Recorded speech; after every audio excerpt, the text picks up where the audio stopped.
কি বানাচ্ছো গো? রুটি না লুচি? তুমি বলো কি খাবে, সেটাই বানিয়ে দেবো। ওটাই বানিয়ে দেবে? আর তরকারি কি আছে? সেই কালকের আলু পটলের তরকারি?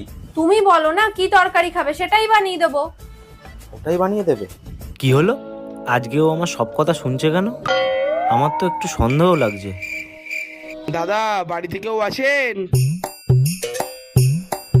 হ্যাঁ বলুন। দাদা, আপনার একটা পার্সেল আছে। আমি তো কোনো পার্সেল অর্ডার করিনি। দেখুন তাহলে পাশের বাড়ি কারুর হবে। অর্পিতা কার নাম আছে? অর্পিতা? ওটা তো আমার বউয়ের নাম। ঠিক আছে, এই নিন আপনার পার্সেলটা, 10,000 টাকা পেমেন্ট করে দিন। 10,000? হ্যাঁ।